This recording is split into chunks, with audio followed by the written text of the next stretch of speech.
bermotor di Kabupaten Aceh Besar mulai memanfaatkan pemutihan pajak dan pembebasan bea balik nama kendaraan bermotor. Mereka mendatangi kantor Samsat di Kabupaten setempat guna memanfaatkan kebijakan pemutihan pajak sebagaimana peraturan Gubernur nomor 50 tahun 2022 ini. Memasuki hari ke-6 sejak pemberlakuan kebijakan pemutihan kendaraan bermotor, warga terus ramai mendatangi kantor Samsat Aceh Besar di kawasan Lambaru, Kecamatan Inginjaya. Mereka mendatangi loket pengajuan pemutihan yang khusus dibuka guna memudahkan warga mengajukan permohonan sebagai peserta pemutihan pajak.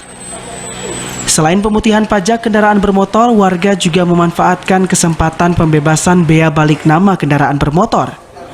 Menurut Kepala Samsat Aceh Besar, sejak diluncurkan 2 Januari 2023 lalu, sebanyak 350 wajib pajak atau pemilik kendaraan bermotor mengurus pemutihan pajak di kantor Samsat Aceh Besar setiap harinya.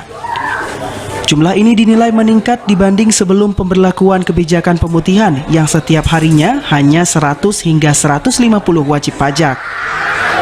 Warga diharap dapat memanfaatkan kebijakan ini karena selain meringankan perekonomian pasca kenaikan BBM, pemutihan guna mencegah kendaraan warga terkena kebijakan penghapusan registrasi dan identifikasi setelah berakhirnya masa berlaku STNK. Samsat Aceh Besar dalam beberapa hari ini yang biasanya itu sekitar 200 atau 250 wajib pajak yang tiap hari kedatangan ke sini.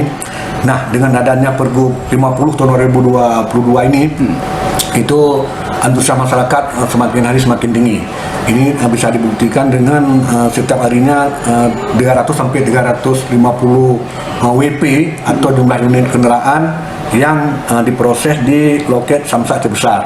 Tentunya pemerintah Aceh melakukan program ini juga ada hubungannya dengan agar masyarakat terhindar dari penghapusan database. Artinya apa?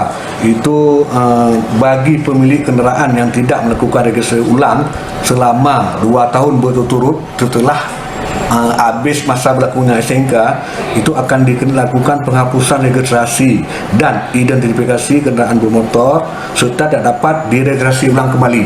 Seperti diberitakan, PJ Gubernur Aceh mengeluarkan peraturan nomor 50 tahun 2022 tentang pembebasan atau keringanan pajak kendaraan bermotor dan bea balik nama kendaraan bermotor serta pajak progresif. Kebijakan yang berlaku mulai 2 Januari hingga 28 Februari ini diharap semakin meningkatkan kesadaran warga dalam membayar pajak. Langkah ini menyusul masih rendahnya kesadaran warga dalam membayar pajak, terutama pemilik kendaraan roda 2. Dari Aceh Besar, Arman Konadi, TVRI Aceh melaporkan.